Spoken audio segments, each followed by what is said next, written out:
This podcast is brought to you by Social Economy Europe.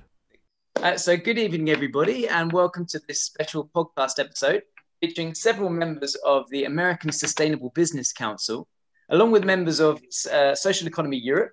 Now, today we'll be discussing several topics regarding the new strategic partnership between our two organizations.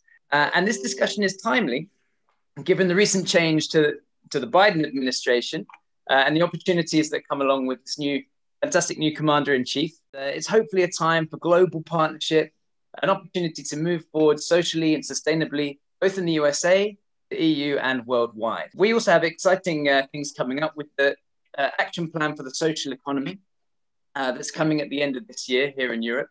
So we're very excited. But first, I'd like to be able to introduce ourselves as speakers. And we're very lucky to have such esteemed guests with us on our panel today. And I cannot wait to hear the important insights and how we can deal with the upcoming challenges, both here in the EU and across the pond, over where you guys are in the USA. So we're joined by David Levine, MaryAnne Howland Jeffrey Hollender, Sibylle Reichert, Patrizia Bussi, and Victor Meseguer. And my name is Nicholas Clark, and I'm coordinating the podcast Social Economy Talks. And this is actually episode 6 of our podcast. So we're very excited. We're really improving every month. And David, if we can start with you, if you could introduce yourself, explain who you represent, some of your passions, and give us something positive for this year or the coming decade. Well, great. And glad to be a part of this, and really excited about the partnership with Social Economy Europe. There's, I think, a tremendous amount that we can learn from each other. The American Sustainable Business Council was started in 2008, 2009 as really through a few understandings. One is, we were looking around and saying, why aren't we making more progress towards the common sense, responsible, sustainable, just solutions in the world? And often we saw that there was a business argument that was being made against it. That if you address climate change, it's going to, impact and kill business. It would kill jobs. If you would, regulate toxic chemicals, likewise. If you would raise the minimum wage, again, it would kill business. But what we understood was there had been an incredible growth of responsible business, socially, ecologically, and economically just enterprises that had grown up, social enterprises, sustainable businesses, green businesses, micro enterprise, social enterprise, minority and women-owned businesses, et cetera. And what we figured in building ASBC, it was to bring together at first business organizations, sector-based and place-based, and companies, so that together we would have a larger voice and power to actually engage in the work to build a sustainable economy, and in particular to engage in advocating for public policy at the state level, but most importantly as well at the federal level. So it was really about building up the power of sustainable business, since they had proven themselves in the marketplace that this was a growing trend and more businesses are moving in this direction. But we saw through ASBC the need and then the opportunity to actually build this power of sustainable businesses and our ability to actually engage in systemic change, to engage in the advocacy, to engage in the lobbying around public policy in order to get the policies in place that would then support the enterprises and the drive to shift the economy overall. Fantastic. Thank you, David. And MaryAnne, if you could introduce yourself and tell us a bit about you. Yeah, hi. Well, I'm just so delighted to be a part of this conversation, and hello from the other side of the pond. So I'm MaryAnne Howland, and I am a business owner. My company is IBIS Communications, which is a branding and marketing solutions firm that focuses on diversity, equity, and inclusion. And I also have an enterprise that's an extension of our work in DEI that's called the Global Diversity Leadership Exchange, which advances the work to what we call JEDI, which is Justice, Equity, Diversity, and Inclusion for multinationals. And it's a forum for C-suite level executives who are on the front lines of driving diversity and inclusion in the world. Now, as a member and as a business member, I am also chair of the American Sustainable Business Institute. The council has two structures. One is a 501c4 and one's a 501c3. I chair the 501c3 side of our organization. And in that capacity, I also chair our Race and Equity Working Group that focuses on policy that impacts our BIPOC business members, BIPOC standing for Black, Indigenous, People of Color, and is increasing its focus on people with disabilities in line with the Biden-Harris administration that has created a new policy committee specifically for people with disabilities. And my passion is my purpose, which is justice, equity, diversity, and inclusion. And my dream, well, the Black Lives Matter movement is the largest global movement in history. And it's a movement embraced throughout the world of international solidarity with the values of human rights and dignity. And my dream is that it becomes our everyday lived experience in our personal and professional lives and in our communities and in our businesses. Absolutely. What a wonderful dream. And we certainly share that dream as well. Brilliant. Jeffrey, if you could also introduce yourself. Thank you so much. I'm happy to be with you as well. I am a co-founder of ASBC with David back about 10 years ago, and currently the CEO of the organization as well as the co-chair with MaryAnne of the other part of ASBC. I am pretty much a lifelong social entrepreneur. Started my first company when I was 19 up in Canada, and spent most of my career starting and running a consumer products company called Seventh Generation, which was recently sold to Unilever and is expanding now outside of North America. And, my reflection of being a social entrepreneur and working in that space for most of my life is that it's great to have these wonderful companies that are behaving in a more sustainable and responsible fashion. But in order to deal with the challenges we face, like climate change, we need to change the rules by which business is done, not just have exceptional companies that behave in a better fashion. And that's what ASBC is all about. It's changing the rules of the game, changing the way in which business is done. And as David said, those changes are better for our economy, better for our communities, better for our environment, and better for our workers. And there is no trade-off between being responsible and being financially sustainable. So again, happy to be with you all. Fantastic, real game changers. I couldn't agree more with what you just said. Really wonderful. And Sibylle, it's lovely to have you with us. Could you also introduce yourself, please? Yes, hi. So thank you very much for the invitation. And it's a great pleasure for me to be with you, especially also with people from the US. So my name is Sibylle Reichert. I'm German. I work at the AIM, which is the International Association for Mutual Benefit Health Insurance. And we represent 55 members in 28 countries across the world. So in Europe, but also in Africa and Latin America.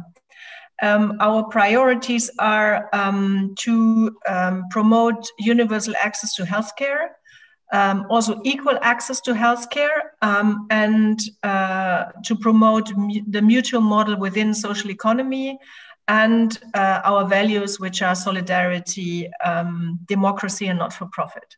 So my passion is completely aligned with what I'm doing. So it's equality, it's solidarity, it's creating a better future for the next generations, create a better, sustainable world that is environmentally friendly, and that's it. That's about me. Thank you. That's really fantastic. We're you guys are quite an inspirational bunch of people, I have to admit. And Patrizia, we know each other. If you could introduce yourself to the listeners. Yeah. So, good morning, good afternoon, everybody. This is Patrizia, and I'm Italian, but I'm managing this European association. It's an association gathering what we call work integration social enterprise. So social enterprise working especially for the integration of vulnerable people in general. And we represent 30 members in Europe and more, we can say 23 countries. And what the person I represent at European level try to do is really to correct the distortion that the market provoke. And we are there for this reason, but for sure we will be more happy if the market will function well without distortion. So I'm very happy to share all these things with you. And least but not less important, I'm actually the Vice President of Social Economy Europe. And I'm really happy to have this charge in this moment, because this year is particular for social economy in Europe. I think that Victor later will explain you, but we have a big possibility within the European policies, because the European Commission, but with reaction from the Parliament and for sure also from the Council, is proposing an action plan for social economy. So it's really a crucial year for the whole social economy sector and for social economy Europe, but I'm sure that Victor will talk us more about this. Thank you. Fantastic. And I'm going to introduce you to Victor Meseguer. And Victor is actually a longtime friend of the show. He was the first person that I interviewed on the podcast. So Victor, over to you. Perfect. Hello, everyone from Brussels. Indeed, I am the director of Social Economy Europe, and I have the pleasure to work with Patrizia, with Sibylle, and with others, and more recently also with David and with Michael Aldenbeck, with this MOU that we signed with the American Sustainable Business Council. Social Economy Europe was founded in the 2000s as an informal coordination among the same forms of the social economy in Europe. At the time, we were called CIP-CMAF, which is a very word and very European and boring name to a certain extent. It was the permanent coordination of cooperatives, mutuals, associations, and foundations. Then social economy expanded. Today, we represent more than 2.8 social economy enterprises and organizations in the European Union, which employ 30.6 million people, so around 6.3% of the population of the European Union, and represent 8% of the GDP of the European Union. And with a collective membership, I mean, with more than 200 members, 236 million members across the European Union, counting cooperatives, mutuals, and similar forms as work integration, social enterprises, and other forms of the social economy. So very briefly, what are we talking about when we are talking about the social economy? We are talking about a diversity of enterprise and organizations, a diversity of legal forms, many of them, even traditional commercial companies which incorporate the values of the social economy. So we are talking about co-ops, cooperatives in all the ranges, from agricultural co-ops to renewable energy co-ops, worker-owned co-ops, etc., etc. Housing cooperatives, which are also very important in the European Union. We are talking about mutual, healthcare mutuals, and also mutual and cooperative insurers in the European Union. We are talking about associations with economic activity in the European Union. Many associations, many business have the form of an association. And actually, even as mutuals or social cooperatives, if they are non-profit driven and they reinvest 100% of the profits, they offer products and services in the market. And many other legal forms, work integration, social enterprises, etc., etc. And to be very brief, we are all united by common values that make our business different, by DNA. Many enterprises, very diverse, many identities, but common values. And those common values are people first, primacy of people and the social objective over capital, democratic governance, so participation of the stakeholders. They can be the workers, the consumers, and many other stakeholders. So participation in our business and reinvestment of profits from non-profit business as healthcare mutuals, social cooperatives, many WISEs in Europe, to business that reinvest most of their profits in sustainable development objectives. And something else, sorry, because I'm talking a lot, but this is interesting for our conversation. Social Economy Europe actually works with European institutions. We work with the European Commission, who has an expert group on social economy and social enterprises. We work with the European Parliament, where more than 80 members of the European Parliament work together with the social economy through a social economy intergroup, of which we are the secretariat.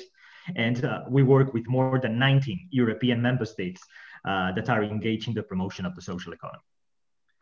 Fantastic. Thank you very much, Victor. Okay, so let's talk about why we're here and why we're doing this podcast today. So as we've heard, Social Economy Europe and the American Sustainable Business Council have signed a memorandum of understanding. So I'm going to ask both David and Victor about this.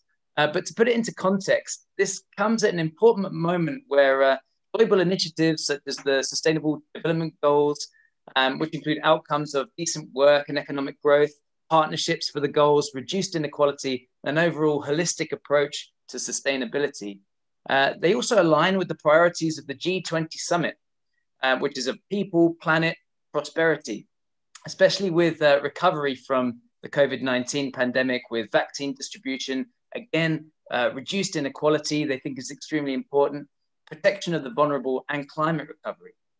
So all of this goes hand in hand with something that's just being discussed today at the Davos 2021 World Economic Forum annual meetings, where they're discussing further the environmental, social, and governance standards as a way to hold companies accountable with a series of measurable metrics. So I think 61 companies have endorsed these metrics, which represents an enormous 4.3 trillion in market cap and over 7 million employees. And today, Klaus Schwab, I think that's how you pronounce his name, the founder and executive chairman of the World Economic Forum, he sees this as a serious move from shareholder capitalism to stakeholder capitalism. So, David, I'm going to ask you, in this context, tell us a bit about this strategic partnership and MOU with Social Economy Europe, and about how you feel about the trend towards more accountability for business. Well, great. Well, part of what I would say is it's been long in the making. There's been, an attempt to really collaborate. Certainly over the last 4 years in the United States has been abysmal for being able to sort of move the sustainability agenda at the federal level, in terms of public policy. In fact, it's been quite the opposite, as we've seen. Not only that, but in terms of, our cooperation, with other nations around the world. So, we saw this as an important opportunity, to strengthen the work between well-meaning, responsible business leaders, that we saw in Social Economy Europe, and to match that up with the business organizations and companies leadership that we have within the American Sustainable Business Council. Part of that work had sort of come from, one of our member organizations, One Worker, One Vote, has been very involved with Mondragon. And ASBC had adopted a very big platform around ownership for all as a part of our policy agenda and the like. So that kind of collaboration we saw as extremely powerful in saying, if we're going to move the world's economy, then we need that kind of collaboration. We need to share best practices. We need to, and who better than on worker ownership than folks that lead the work at Mondragon and the like. So, two is we saw work, going on around chemical policy. Your REACH policy has been groundbreaking. We've been pointing to it for years as we worked for 6, 7, 8 years to reform the chemical policy in the United States that finally led to policy that was passed, under the Obama administration and the like. But REACH has always been look at the great work that they're doing. We should be able to do that kind of work here. But what's crucial is, of course, as we know, holding, corporations accountable to good practices that we adhere to, like transparency, accountability, sustainability, equity and the like, can only be held through public policy and the like. And so if we get good policy in Europe, and we could actually mimic that and create that in the United States, or vice versa, then companies can't hide and dump products in one place that are toxic when they're producing safer products and chemicals for the other country. And likewise, being able to do that globally. So all this pointed to the importance, even under, the last administration, for us, especially to build up that partnership. And now certainly under a Biden presidency, getting us back into the Paris Accord, speaking about the need to address climate, which obviously knows no borders and the like, is a perfect opportunity for us to do what we both believe in, which is we need to have the business community play an essential role in helping to lead this work and building that public-private sector, collaboration between government and the responsible business community, not the status quo, not the short-term profit at all costs, not the shareholder economy corporations, but the businesses that we each represent. That's the opportunity. And that's why this collaboration between SEE and ASBC is so important to us in the United States, and I think for the globe. Well, we couldn't agree more. Yeah, I mean, Biden's had certainly a busy first few days, and it looks extremely promising. And yeah, I think the idea of mutual learning from each other is extremely, extremely important. Okay, so moving very quickly on, this next question is for MaryAnne and Patrizia. So our two continents are looking to make exciting improvements in sustainability and social inclusion. Both President Biden and President of the EU Commission, Ursula von der Leyen, have stressed the importance of leaving no one behind in these transitory times. Therefore, I want to ask both of you, we'll start with MaryAnne. What is the current state of inclusive business where you are? How can business take care of people at risk, employing vulnerable groups, and maybe employing people typically further from the labor market, or in general to improve equality and diversity? Wow, that's a lot. I need an hour. I'm so sorry. But let me just start by addressing the first part of your question, which is about the current state. Yeah. So, for more than 2 decades, I've been working with corporations, most of the multinationals, on attracting, engaging, and retaining a diverse workforce, and attracting diverse businesses to add to their supply chain, and doing outreach to establish community partnerships, that kind of work. And in the process, companies had developed best practices such as diversity training, creating a culture of belonging with employee resource groups, or ERGs, that act as affinity groups based on race, gender, ethnicity, ability, disability, culture, special interest, sports, whatever. And companies had established accountability through metrics to measure their progress based on the number of diverse employees, leadership, amount of their dollars spent with businesses. And businesses had established norms when it comes to diversity and inclusion, but were lulled into a kind of complacency with a norm that was not really rooting out the true challenge, which is systemic racism. However, things got really shaken up when the world witnessed the brutal murder of George Floyd by Derek Chauvin in the midst of a pandemic that revealed the inequities in how we value and treat essential workers, the vulnerabilities of small and micro businesses, predominantly both of these having disproportionate impact on Black and brown people. And this reality, this sudden enlightened awareness, it just gushed like a fire hose. And suddenly corporate America woke from its comfort level of doing just enough to avoid discrimination lawsuits and gain some nice PR, to recognizing that the American social conscience had awakened with a sense of clarity and purpose with regard to policy, practices, and culture shift, especially among young professionals and new market entrants who give a damn and who demanded accountability from their current and prospective employers. And that led to something that we now call the JEDI work, which is justice, equity, diversity, and inclusion. The justice element is the policy work that's necessary for the kind of change necessary to end systemic racism. Diversity, equity, inclusion are the ethics, but policy is the plan of action that creates accountability. And companies like that are part of our ASBC network, like Seventh Generation, Ben & Jerry's, and others have been among the first to step up and have raised the bar when it comes to increasing board diversity, leadership development, representation and amplification of voices at the table, investing in the work to end racism. And then you ask, how can businesses take care of people at risk and employing vulnerable groups and helping further people who are at the outer edges of the labor market? Well, we could start with higher wages, better quality benefits, healthcare, including paid leave for self-care. We can create ecosystems of worker ownership to overcome structural inequalities of opportunity, mobility, and income that can build pathways out of poverty, which can lead to pathways toward prosperity.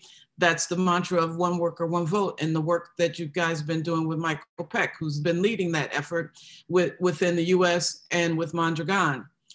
And then there's this brutal fact that the federal minimum wage in the US is $7.25, which was set in 2009 and never has been raised. And that's just $15,000 a year for a full-time worker. That's not a living wage. It's also less buying power. So how can we grow our economy when people don't have enough to buy what they need and have to rely on social services or taxpayer dollars to just survive? So we have to raise the minimum wage to a living wage and get rid of sub-minimum wage for people with disabilities, as well as restaurant workers. Economic justice has to include people with disabilities who pay what is called a disability tax, which is defined as the cause and a consequence of poverty outlined by the American Center for Progress. Businesses must do better when it comes to supporting the care economy, shifting poverty to prosperity. What a fantastic answer. That's absolutely amazing. It's incredible. So thank you very much for that. I don't have much to say. So that's wonderful. Patrizia, how about a European perspective from ENSIE? Yes. So what I can say, I think, as introduction, is that since we can say here social economy and work integration social enterprise, so social enterprise giving employment to more vulnerable people, are there since years, since 70s, 60s. And it's also true that we can say that a real recognition from the European framework, from the European institution, modern framework, arrived in 2011 with a communication that was called Social Business Initiative. And I can say, because I'm there since some years ago, that this changed the reality, and that we we was fighting in order to obtain just a name, so just the reference to social economy in some of the European documents. So I'm talking about communication or regulation, so legislative also document.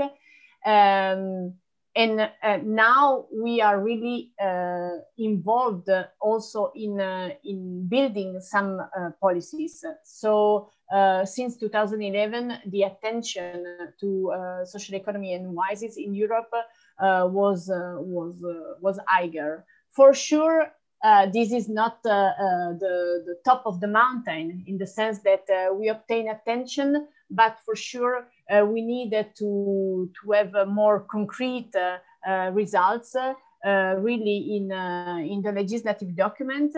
Also because then every member state can apply when the legislative European document allow the directive in a very different way. And so we have really sometimes a very big difference in the employment market among West country and East country of Europe. And we really need, and I think that the Commission is really working for this, to arrive to some standard, also on the minimum income as well. And for sure, this is a very difficult job because we have a member state in which the standards are already very high, and they don't want to have a lower standard, but we need to have a standard because we have country in which we have no standard.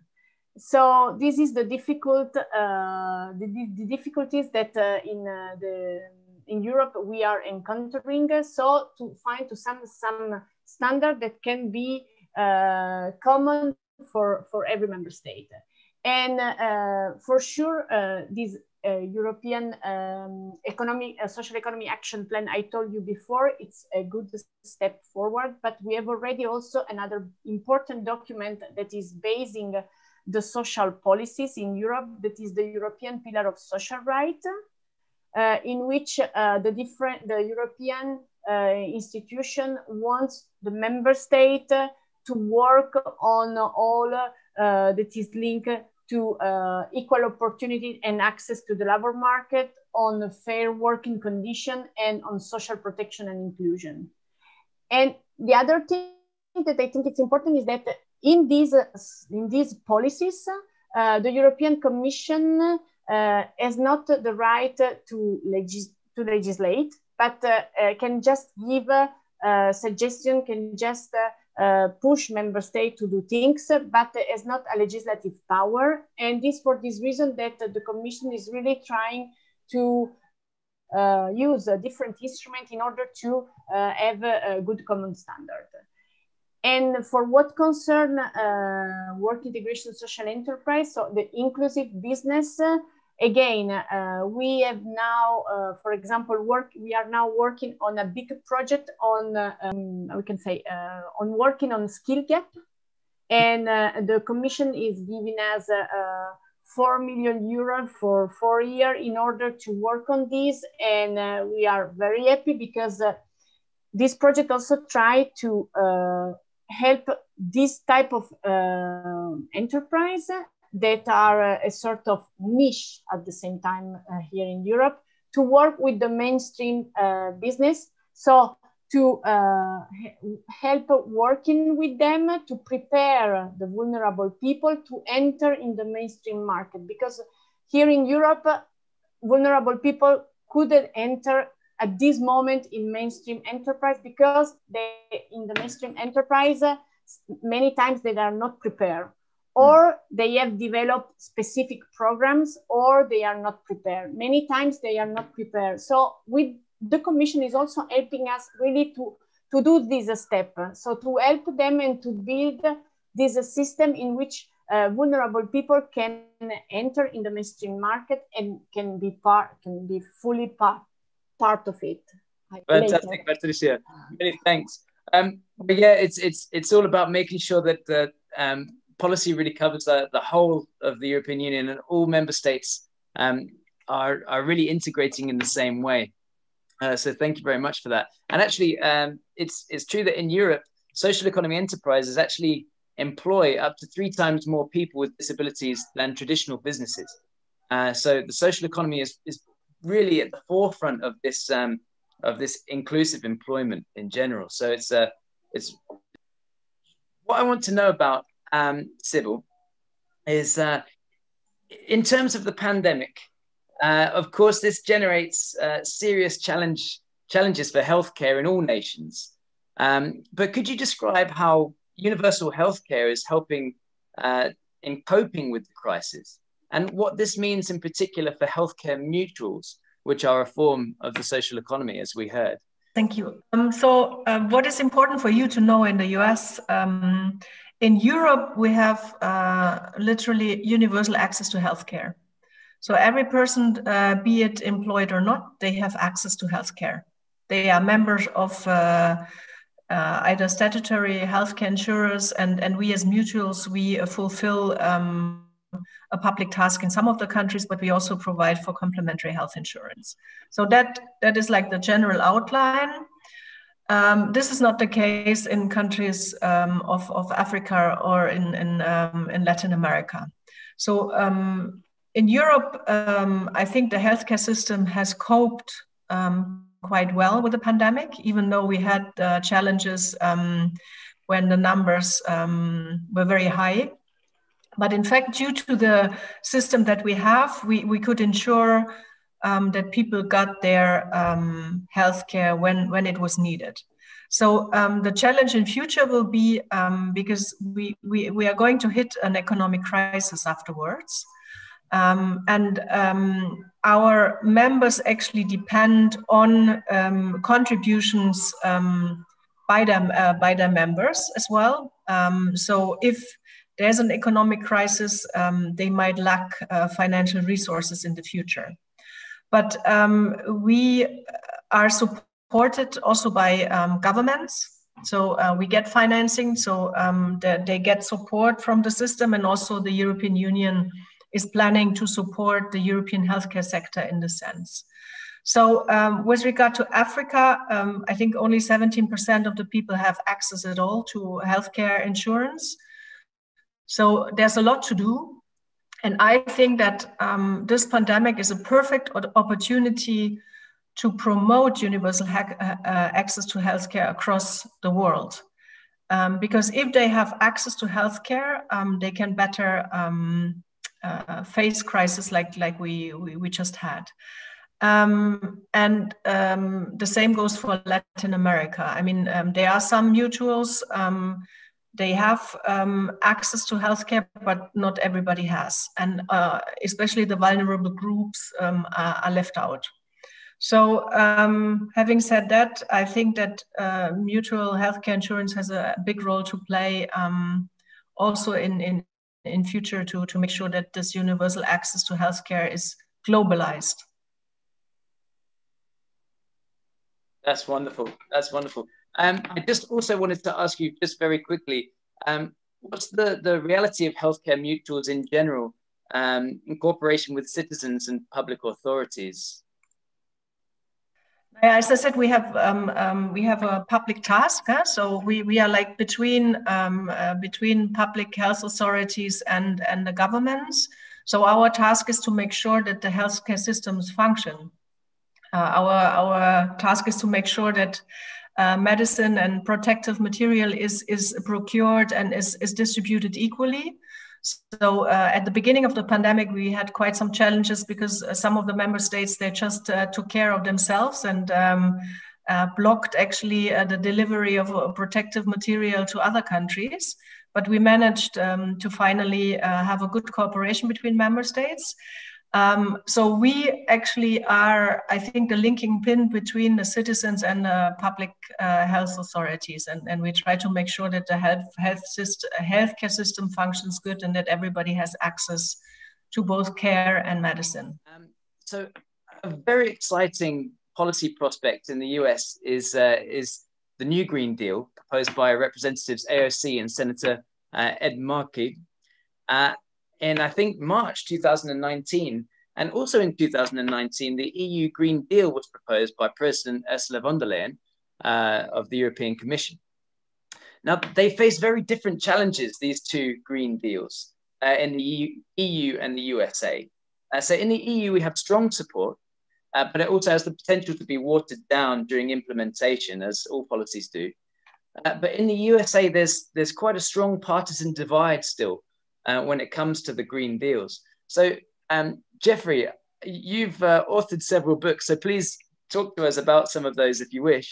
But as with one of the titles of your book, how is the next generation of business going to help to achieve true sustainability or this Green Deal?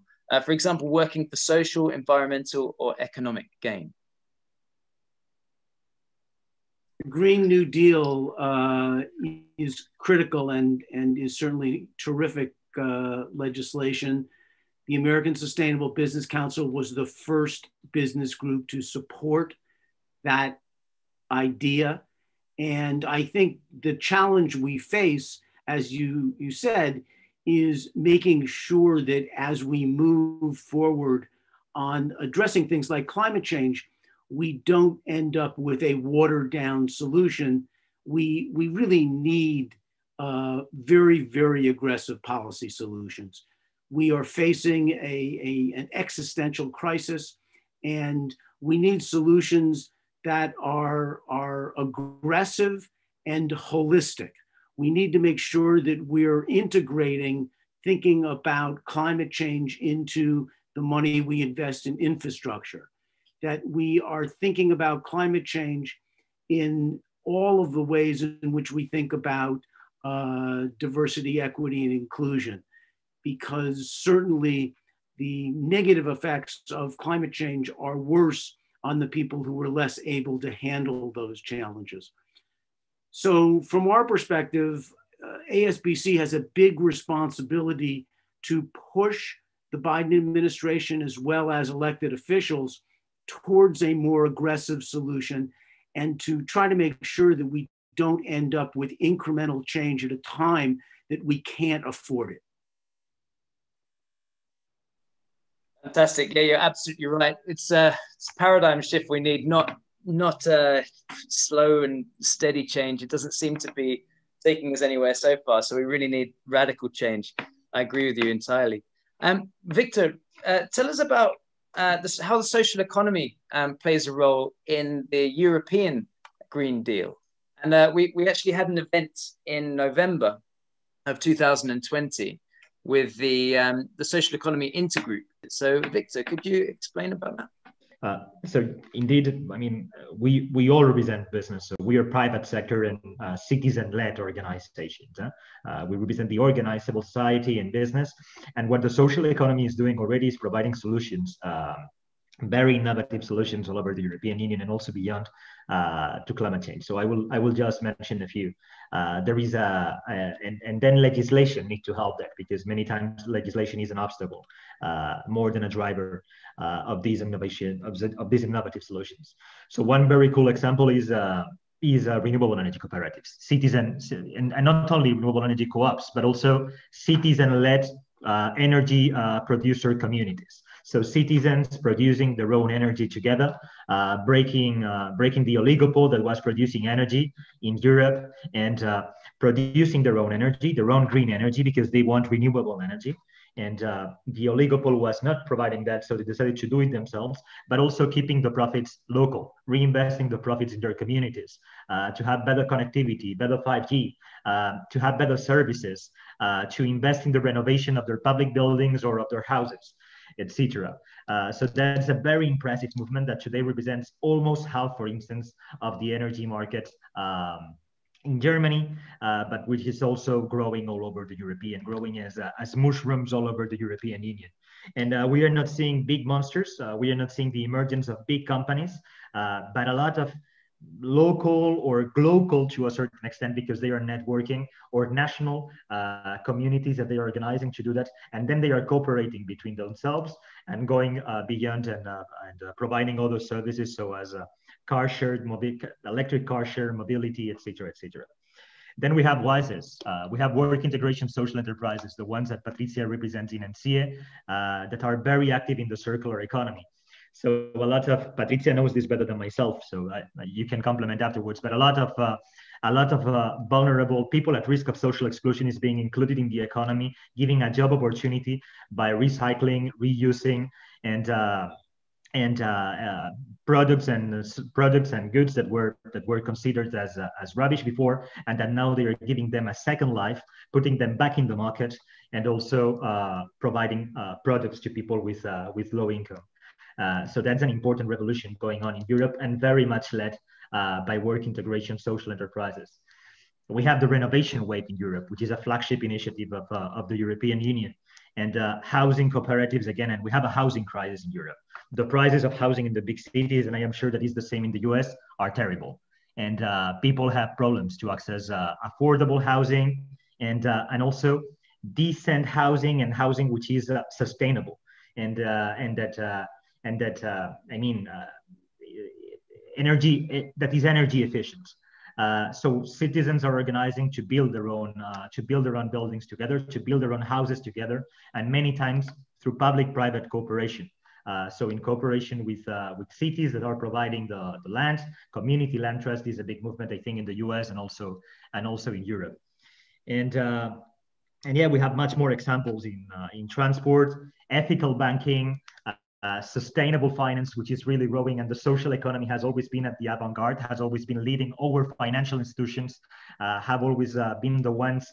Now is a la mode, now is something cool, but 20 years ago it wasn't, and they were the ones financing green business and green projects. In both the USA and the EU, we have the same language when it comes to the recovery packages from the COVID-19 pandemic.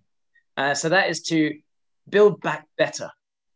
So Biden's unprecedented $1.9 trillion stimulus package, which I think is called the American Rescue Plan, and the EU's 750 billion euro Next Generation EU. These are exceptional, and they provide us hope for citizens and businesses to be able to survive this crisis and hopefully lead to a more sustainable future. So I'm going to ask each of you to give a very concise personal view of the recovery plan. What do you think is promising? What do you think is essential? And also maybe another message for the future. How can we be fair and sustainable in these years going forward? So Sibylle, let's start with you. Thanks, Nick. So I think one has to take bold action in such a crisis. So it's really good that the European Commission has taken leadership, and this gives hope to people, because up to now we don't know how long this is going to last, and there are really terrible stories of people who are in existential problems at the moment in Europe, and I think across the world.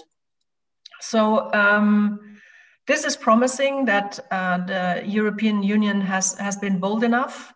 It's also promising that Ms. von der Leyen has really also looked into including the sustainable growth model, like the Green Deal, and that she actually had made the access to this money dependent on a better growth and on a more sustainable economy in the future.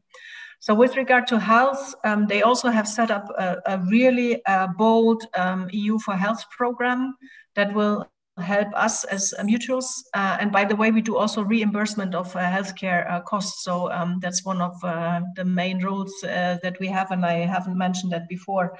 So I think it's really important to be bold.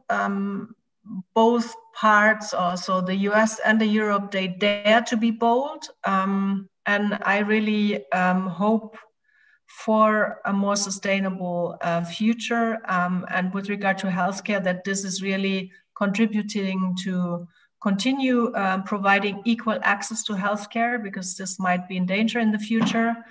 That it provides for equal opportunities, for more diversity, for including the more vulnerable people, and also for promoting business models as the mutuals, but also as the whole social economic Europe members are doing. So this is my point of view. Thanks. Fantastic. That's really, really wonderful. So David, what about you? So we see incredible opportunity. We've dived in deep with the Biden administration, in terms of being able to work with them, providing any number of different recommendations across the board. So we've met with the U.S. Department of Agriculture, the Department of Labor, the Department of Interior, the Small Business Administration, all their transition teams and the like. And what we do with all the work that we take on is really to build those collaborations across very diverse business organizations and companies in order to develop the sets of recommendations around policies. And we've seen great reception from the Biden and Harris team, to the ideas that we're putting forward. And what is especially important is the way that we begin to see, and the work that we have before us all now is how do you make the connections between all of these pieces? What you've seen from the Biden administration that's been a centerpiece for ASBC is that climate is a part of all the discussions that we're having. So when we look at regenerative agriculture, or we look at toxic chemicals, right, there's a link back over to climate. You know, when we look at the range of issues and when we're looking at the economy or any number of these other environmental issues, race inequity plays a role in each of this. So how we tie those together and how we tell the story, whether we call it social economy or sustainable and equitable economy, you know, is that we're approaching this in a way that makes sense for our present moment in history, which is the integration across these issues, so that, and providing the business and economic case in order to drive this forward, because this is the pathway forward to building back better. And we see that the Biden administration is articulating that over and over, but our job is to bring forward, you know, and be that conscience, right, of the responsible business community to make sure that they're thinking about that and they're acting upon that. And we're supporting those drives alongside the many other stakeholders that are engaged in wanting to build a more equitable and sustainable economy. So this is our moment to really push this forward. Yeah, unprecedented times and important moments. You're absolutely right. So, Patrizia, if you could answer the question about the recovery plan and Next Generation EU. So what I think is crucial is really that we will have the social economy included in the recovery plan. And this is not an easy task. We are confronted by member states that are doing their recovery plans, because every member state need to present the recovery plan to the Commission and the other European institutions that then need to approve it. And what's happened is that this is not always done in a transparent way. And sometimes we are discovering that they are using this money for the recovery in reality to cover measures that were already planned. So it's a way in order to decrease their debits and to use money, not really to recovery, but really to cover things that were already planned. And so we are working also with Social Economy Europe and with other NGOs. This is more a broader work that we are doing, really to have a transparent way of building recovery plans, first of all. And secondly, absolutely, in order to have social economy included. And if I can add, the idea this year is really to convince that the main principle of social economy, so the person before the profit, the one voice, one vote, the redistribution of profits, so this main principle can become the principle shared by all the enterprise. I know that this is the dream, but we are really we are now here for dreaming. So we really need to convince that the mainstream enterprise have lead us also to the previous financial crisis, to the crisis in which we are. I already talked to you about the distortion that we have in the market in Europe, especially linked to vulnerable people. So we really need to solve these.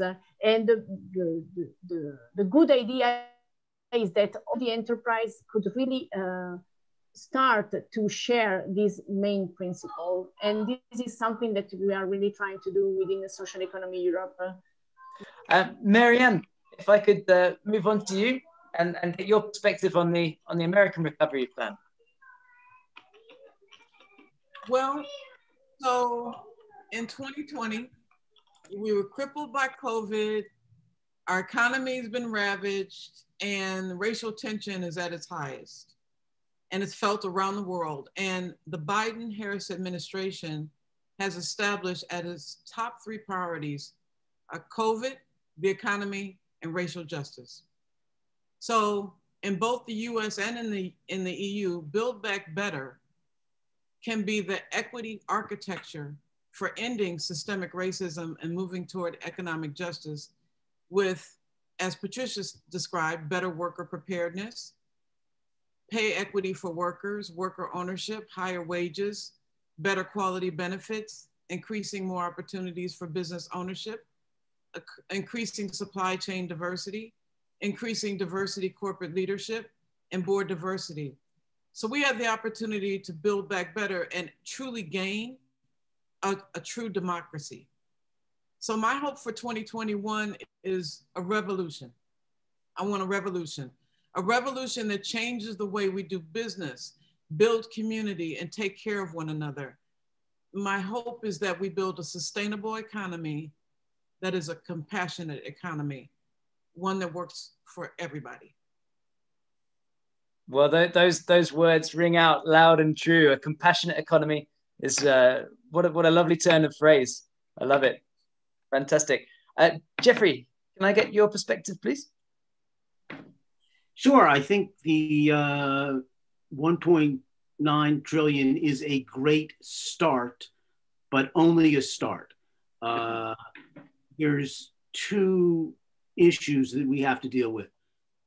Other areas of our economy that are chronically underinvested. We need to make significant investments in our infrastructure that the 1.9 trillion is just not going to take care of. That's critical. It affects the ability and resilience of our businesses in the United States. And we also have to stop spending money subsidizing the wrong businesses in the wrong industries.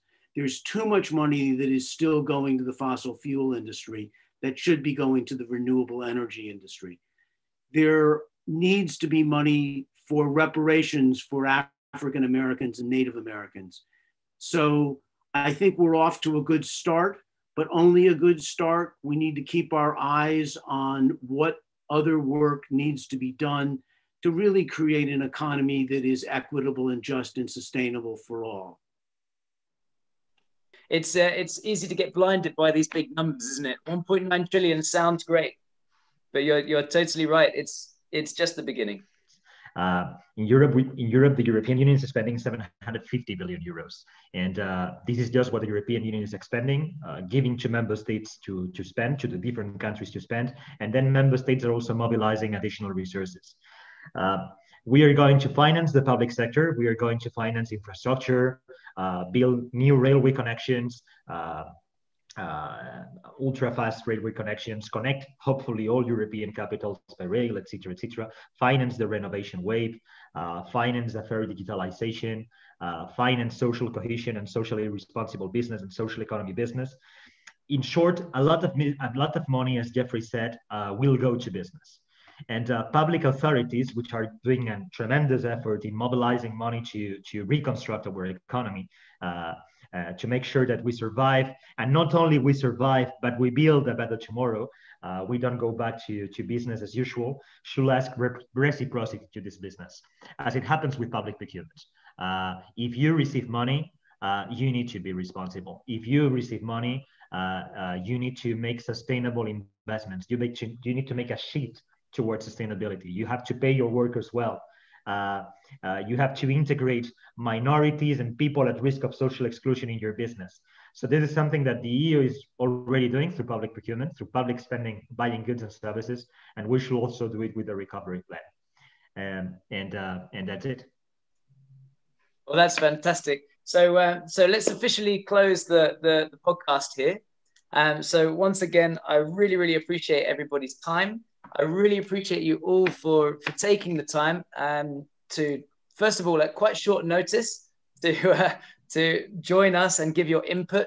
It's been a really, really interesting conversation for me. And the way I see it is, if it's interesting for me, it should be interesting for the listeners. So that's generally the outlook I have on this podcast. So really, once again, a massive thank you to you all. Stay safe. And to all those of you at home listening, thank you very much, and we'll see you in the next episode.